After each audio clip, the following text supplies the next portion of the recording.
começar mais uma entrevista do Espiritismo BH. Esperamos que você goste.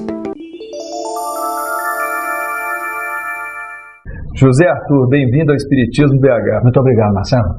Nós estamos aqui com o José Arthur, que vai abordar conosco a parábola do Filho Pródigo. Vamos proceder então à leitura dos versículos de Lucas capítulo 15, para depois endereçar ele às nossas perguntas. Vamos iniciar então do versículo 11. E disse: um certo homem tinha 2 filhos, e o mais moço deles disse ao pai: Pai, dá-me a parte dos bens que me pertence. E ele repartiu por eles a fazenda. E poucos dias depois o filho mais novo, juntando tudo, partiu para uma terra longínqua e ali desperdiçou seus bens, vivendo dissolutamente. E havendo ele gastado tudo, houve naquela terra grande fome e começou a padecer necessidades. E foi, e chegou-se a um dos cidadãos daquela terra, o qual o mandou para os seus campos a apacentar porcos. E desejava encher o seu estômago com as bolotas que os porcos comiam, e ninguém lhe dava nada. E, tornando em si, disse: quantos jornaleiros de meu pai têm abundância de pão, e eu aqui pereço de fome?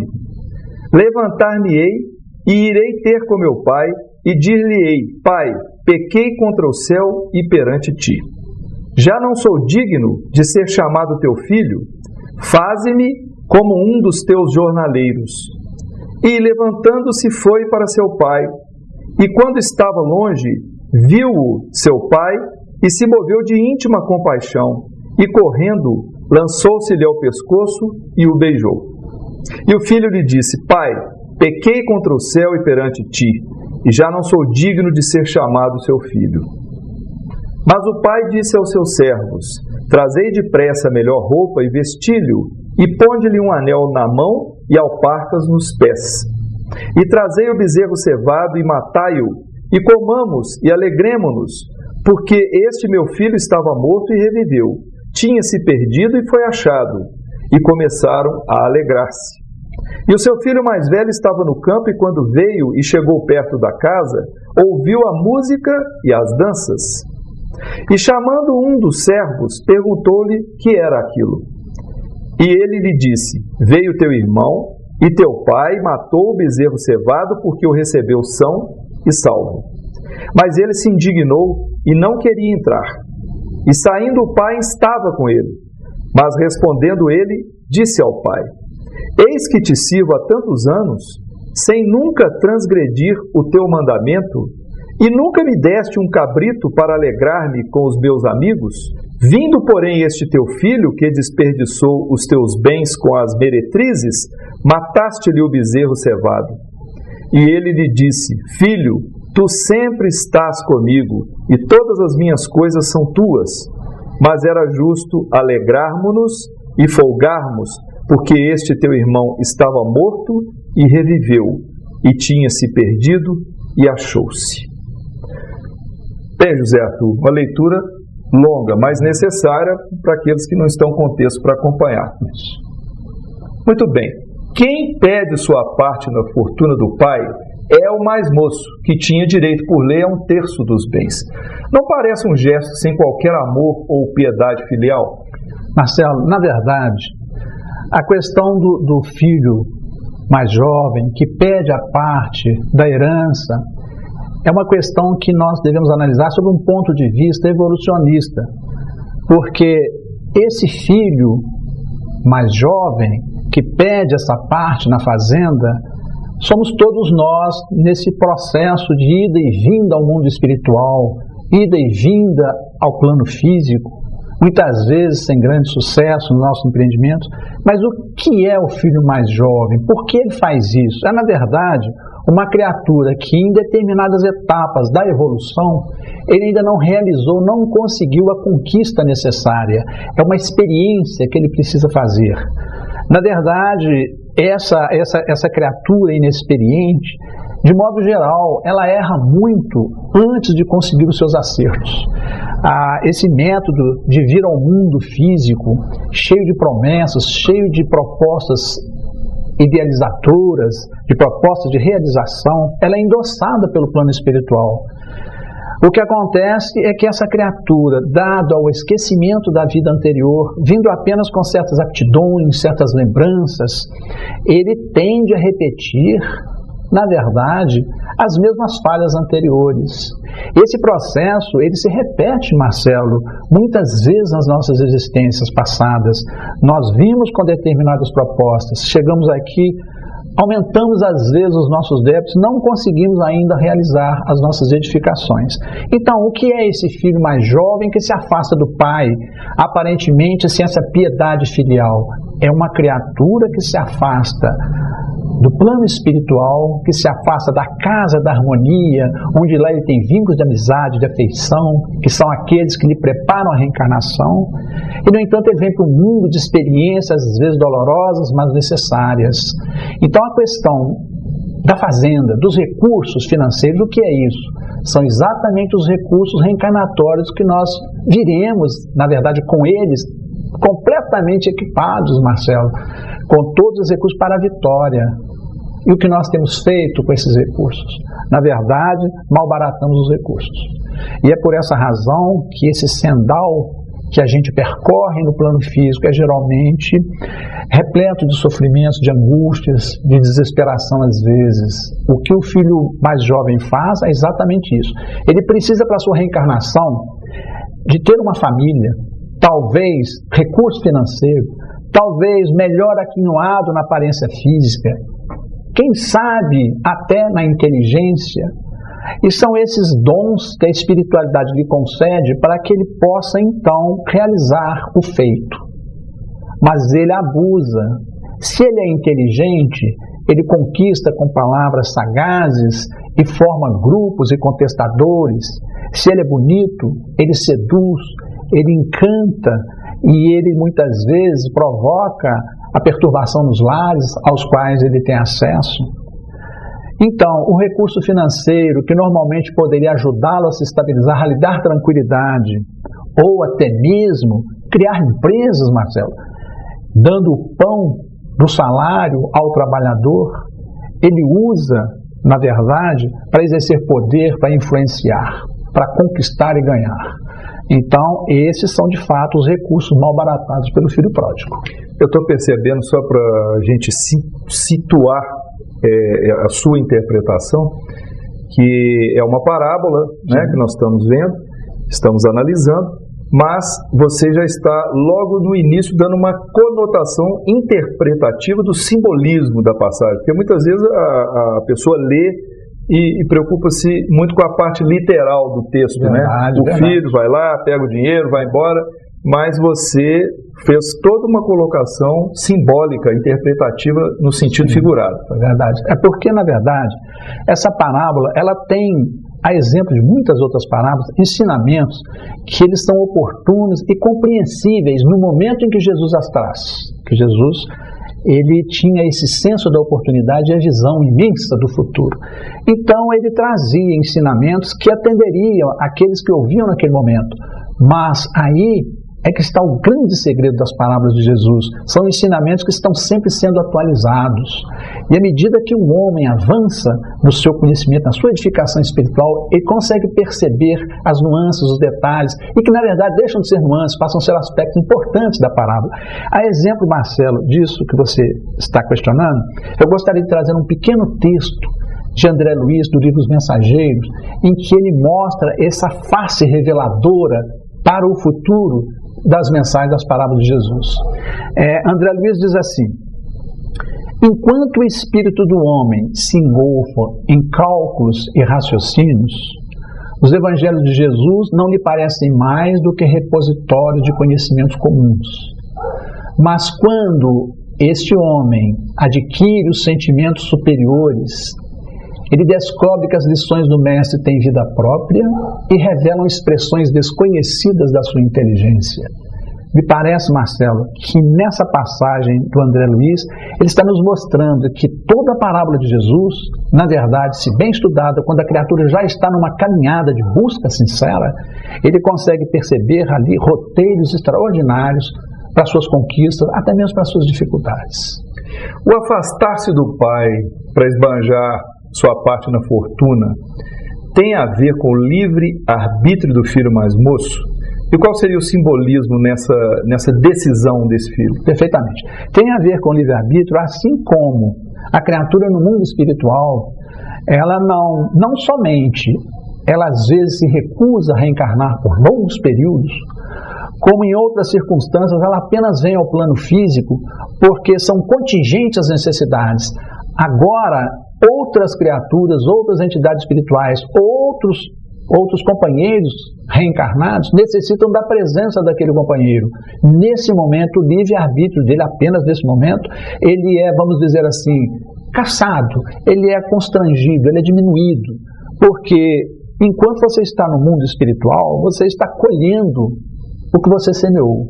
Todos os seus estudos, todos os seus esforços, os trabalhos no bem, você conquista no mundo espiritual amizades importantes, e essas amizades vão então homologar o seu pedido de reencarnação. Só que ele ocorre, esse pedido, em função de circunstâncias do mundo físico. Não basta você querer ou não querer vir ao mundo físico.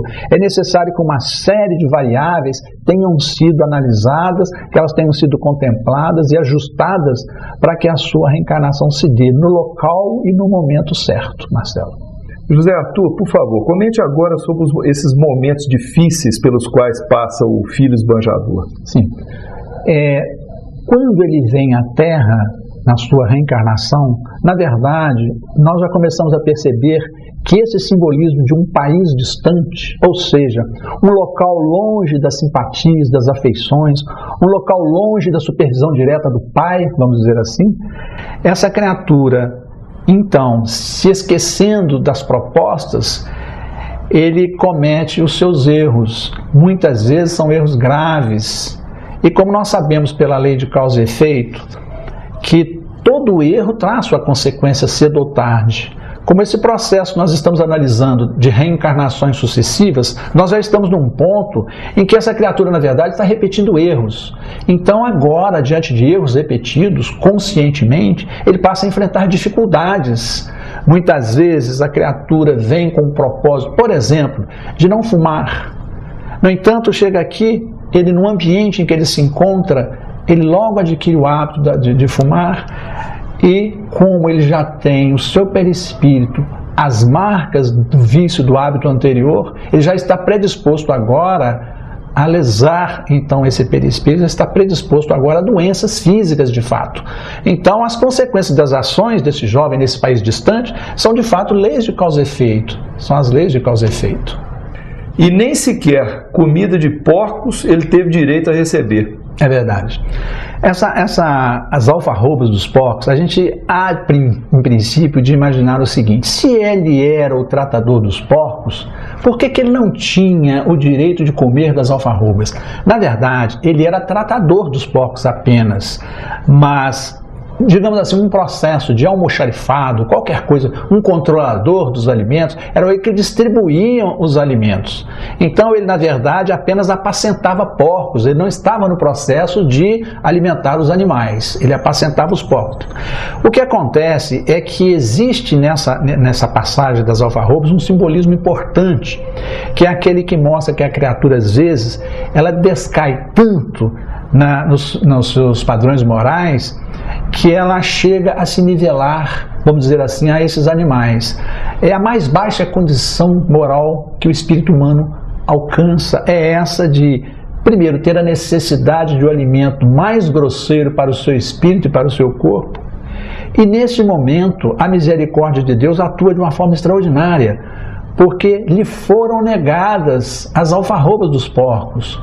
Essa questão é importante, porque a criatura, nessa queda, nesse precipício de infelicidade, de erro, ela costuma chegar num ponto em que não há retorno.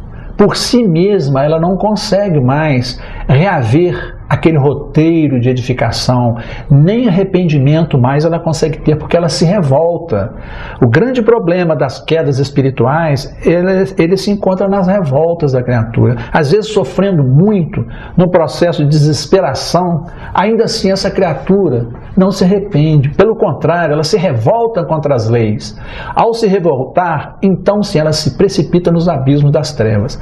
E neste abismo, quero dizer, ele não consegue dali sair, porque são tantos os crimes cometidos, o acúmulo de débitos é tão grande, e a revolta o impede daquele gesto santificante, aquele gesto nobre da lágrima, aquele arrependimento. Então, quando o Senhor não lhe permite se alimentar desses resíduos mais baixos, é um drástico da misericórdia tentando evitar que a criatura chegue nesse patamar de desesperação.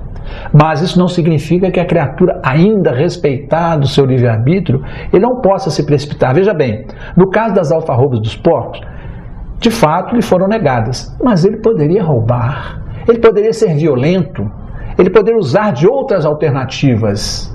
Então sim, ele se precipitaria nos abismos das trevas. Ainda mais, né? Mais. Porque na verdade existem... A gente, quando estuda o André Luiz, a gente percebe que existem vários níveis de degradação moral, assim como existem vários níveis no plano espiritual de ambientes e situações que atendem às condições mentais dessas criaturas. Assim, um umbral, na verdade, é um plano de decaimento, sem dúvida, mas um plano comum em que, de modo geral, todas as criaturas passam por ele. Existem, no entanto, esses abismos trevosos, que não são criaturas comuns, com erros comuns, com crimes comuns, são criaturas perversas. E nesse ambiente existe muito sofrimento. E essas criaturas são, na verdade, como dizer, prisioneiras nesses ambientes. Não têm o livre-arbítrio de ir e vir, não saem daqueles ambientes, elas estão confinadas ali. E por isso que nessa condição é necessário que às vezes um drástico do plano espiritual impeça que nós mergulhemos nessa situação profunda dos abismos, não é isso? Quer dizer, a criatura chegou num nível tal de necessidade de recursos materiais grosseiros que quando a misericórdia divina nega os recursos, ela poderia ou decair ou fazer o que ele tomou de decisão, que é um arrependimento e uma busca de retorno. Perfeitamente, bem lembrado, Marcelo, porque são essa dualidade dos caminhos nossos. Você às vezes está constrangido. Ou você aceita uma determinação divina, ou se revolta contra ela. Quando você aceita, na verdade, é porque você já tem um piso anterior, uma experiência anterior. Nessa questão das alfarrobas, particularmente, se foi negada essa alimentação grosseira, como eu disse antes, ele poderia usar de outras alternativas, mas ele aceita humildemente a determinação. E é nesse momento maravilhoso, Marcelo, que nós começamos a perceber a ação dos espíritos superiores ao lado dessa criatura. É um momento de decisão importante na vida da criatura. Extremamente importante. Como nós estamos anotando, Marcelo, esse processo de reencarnação, de ir e vir, ele se repete. Esse estágio de não se alimentar das vagens dos porcos, que às vezes no passado nós chegamos a nos alimentar, esse processo de chegar à conclusão humildemente da necessidade de voltar à casa do Pai, nós também já passamos. Então a questão se torna não apenas através da mediunidade, da inspiração do plano mais alto, que nos concita a uma atitude de humildade e de renovação e de retorno à casa do Pai. A questão é que nós devemos aceitar essa sugestão. Através da mediunidade, nós então percebemos, temos alternativas agora, nessa encarnação, de agora sim aceitar as decisões do Pai. Nas anteriores, nós nos revoltamos. Agora, esse filho pródigo, caindo em si, ele percebe que os trabalhadores da casa de seu pai tinham alimento em abundância e ele, no entanto, ali perecia de fome. E ele toma uma decisão, Marcelo. O interessante é que ele toma a decisão de refazer um caminho. Vou voltar à casa de meu pai. Ou seja, o que é o retorno à casa do pai? Você tem que passar pelos mesmos caminhos que você veio, não é verdade? E ali, nessa caminhada de volta, Marcelo, você começa a acertar, a se ajustar perante circunstâncias. Você consegue, então, consertar coisas que você havia danificado. É como se aquilo que você antes não dava valor, você passa a dar valor. Perfeitamente. Antes você simplesmente atravessou aquilo, não percebeu. Agora Exatamente. Você tem que voltar e Exatamente. E perceber aos poucos, né? Desculpa te Não, mas foi ótimo, porque o que você está me lembrando aqui, que eu tinha até anotado antes, é que nesse processo de evolução, Marcelo, nessa dor, nesse sofrimento, alguma coisa cresce em nós. Isso se chama sensibilidade. A nossa consciência, ela se desperta, ela se amplia. E quando retornamos o caminho, começamos a observar exatamente o que você disse. Na vinda era o desprezo dos recursos, na volta essa valorização. E essa criatura, humildemente, decide voltar à casa do Pai. E olha que processo interessante. Ele diz assim, nesse assomo de humildade: Pai, pequei contra o céu e perante ti. Não sou digno de ser chamado seu filho. Faz de mim um de seus jornaleiros.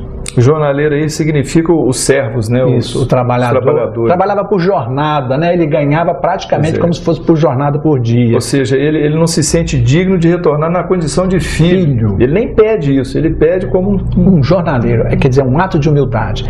E o interessante é que nessa encarnação que nós estamos avaliando através dessa parábola, essa criatura não fica apenas nesses ensaios fortuitos, nesse acanhado propósito de voltar à casa do Pai, de refazer os erros. Ele, de fato, levantando-se, põe a caminho. Então, Marcelo, é necessário que a gente esteja atento para essa questão de que muitas vezes estamos repetindo processos. Só que nesse momento específico dessa parábola que Jesus está nos trazendo, essa criatura aceita as determinações do mais alto, ela cai em si, humildemente se prostra diante das leis de Deus e, levantando-se da posição infeliz que se encontrava, ela põe-se a caminho. Não ficou mais então naquelas tentativas, naqueles ensaios acanhados, naquelas tentativas em que diante do primeiro obstáculo a gente retorna ao estágio anterior. Não. Assim como ela teve livre-arbítrio no afastar-se, ela usou do mesmo livre-arbítrio para o retorno. Para o retorno. Exatamente. E o ensinamento básico, Marcelo, na parábola, ele é muito confortador, porque essa criatura, assim que ela se dispõe sinceramente, num gesto decisivo, num gesto corajoso, de refazer aquele caminho, enfrentar todos os inimigos e todas as dificuldades que ele criou na vinda para cá, quando ele de fato, ele se resolve a fazer isso e se põe a caminho, ele é avistado pelo Pai de muito longe. Veja bem, isso significa a providência divina ao nosso lado.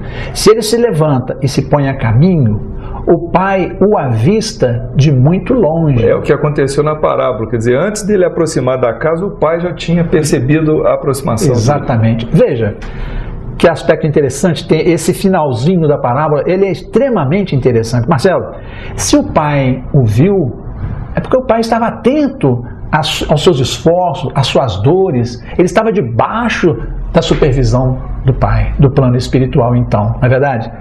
Quando ele se levanta e põe-se a caminho, ainda muito longe o Pai o avistou.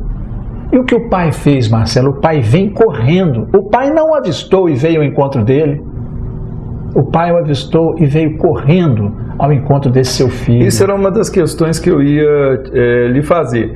Apesar de que a nossa expectativa talvez fosse de um pai zangado, decepcionado, a recepção do pai ao filho é excepcional, né? Perfeitamente. E por que isso? Porque, exatamente, Marcelo, porque a criatura, no seu subconsciente, ela sabe que Deus é amor, que o Pai é amor. Ela não se envergonha, ela não se acanha de, depois de tantos erros, muitos deles ominosos, voltar na presença do Pai e pedir um reacerto, e pedir o perdão, porque ele sabe que o Pai é amor. Ele aprendeu com Jesus, está gravado na sua estrutura psíquica, vamos dizer assim. Muitos criminosos, diante da oportunidade de um perdão, ele se esquece de seus erros, Marcelo, e se coloca diante da lei de Deus, e se propõe a trabalhar, porque ele sabe que não vai ser rechaçado, ele não vai ser expulso da casa do Pai. É essa questão de que ele tem certeza de que o Pai o vai receber, não zangado, mas com amor. Então, esse processo em que o Pai vem correndo ao seu encontro, nos mostra que, diante de nossas dificuldades, de nossos desacertos, sempre que nos propomos de fato a nos corrigir, a providência estará ao nosso lado. Grande parte desse caminho, desse esforço, é suplementado por essa misericórdia divina, porque a justiça divina ela é sempre adornada com a misericórdia. Então, nós nos propomos a uma renovação, estamos de fato empenhados nessa renovação, e o plano espiritual, aí nesse caso interpretando a misericórdia do Pai, a providência divina, nos assiste nessa caminhada de retorno ao Pai. Mas existe uma interpretação para a túnica, o anel e as sandálias, que são a forma que o pai usou para recepcionar, né, para mostrar a sua alegria para com esse filho? Perfeitamente.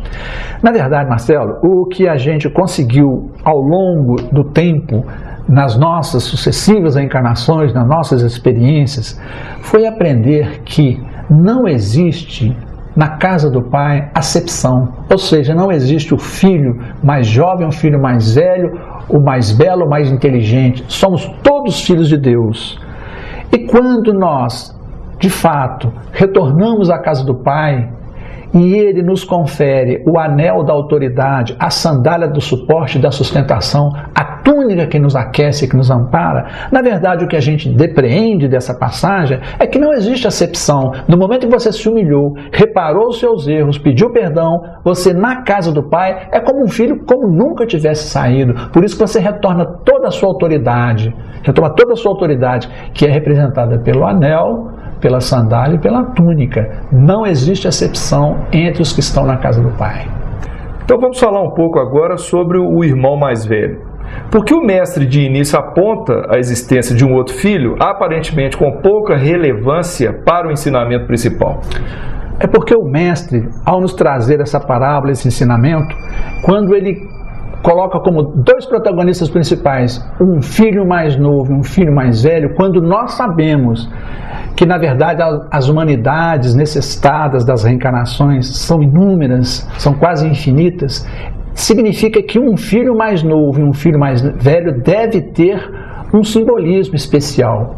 Que simbolismo seria esse? Seria exatamente o componente da nossa personalidade. Somos nós mesmos em situações diferentes. Em princípio, inexperientes diante de um desafio, de uma conquista, nós somos aquele filho assodado, aquele filho que se deixa envolver pelo charme, pelo glamour das experiências não ainda realizadas, pelo mundo físico. Então nós viemos ao mundo e muitas vezes sofremos até conseguirmos, através desse retorno à casa do Pai, a conquista necessária, aquela que era o nosso desafio.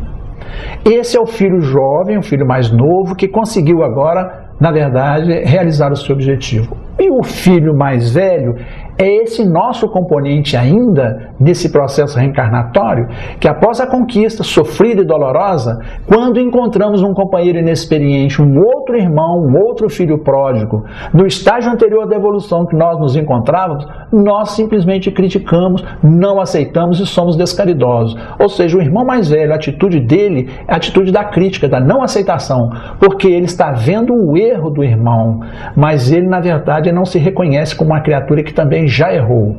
E esse irmão mais velho, Marcelo, ele tem algumas características interessantes. Porque se ele no passado ele esteve na mesma situação do irmão mais novo, se ele cometeu os mesmos erros, agora, depois de ter conquistado aquele degrau evolutivo, ele se torna um crítico, ele se torna descaridoso em relação ao seu irmão. Ele tem um conformismo com a receptividade do pai com o filho que estava errando, né? Um inconformismo.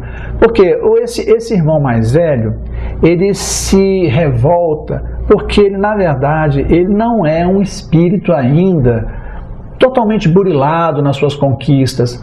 Essa parábola do filho pródigo mostra exatamente essa dinâmica da evolução, em que criaturas, diante de desafios, elas conseguem vencer essas dificuldades e outras não conseguem e repetem esse processo. Mas essas que conseguiram vencer, exatamente por não serem ainda espíritos puros, espíritos bons, elas têm defeitos ainda, elas trazem consigo algumas dificuldades, tais como a de perdoar e a de compreender, que é o processo desse irmão mais velho. Inclusive, desculpa, eu vou te interromper novamente, é que às vezes a gente, ao ler o filho mais velho, a gente toma ele como o mais experiente, o mais sábio, mas não significa isso. O contexto do mais velho ele não está agregado a ele esse degrau evolutivo superior. Não, um degrau evolutivo superior não, mas um degrau de experiência sim, porque tradicionalmente a criatura mais velha acumula mais experiência, mas não significa que ela no entanto ainda tem defeitos, né? Grandes defeitos.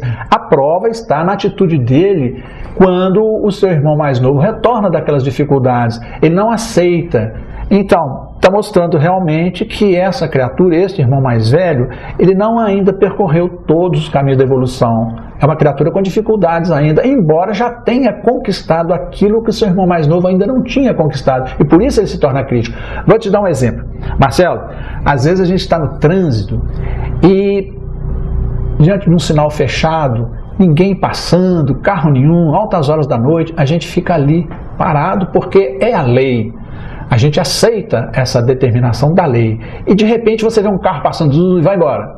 Né? O sinal está fechado, mas como não tinha ninguém em movimento nenhum, ele vai embora. Nesse momento você fala, puxa vida, que criatura, não é um bom cidadão. Esse não é um bom cidadão. Marcelo, há algum tempo atrás nós fazíamos a mesma coisa. É a atitude do irmão mais velho, porque nós, como irmão mais velhos, já não passamos mais no sinal vermelho, porque quem sabe no passado já tivemos algum acidente ao fazer isso.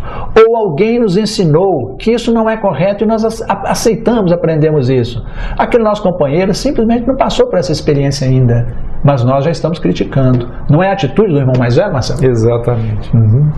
Bom, então acho que nós chegamos agora para o encerramento dessa análise, né, dessa parábola, mas eu gostaria que você deixasse aí uma conclusão sobre o contexto, né, desse estudo que nós fizemos. Sim.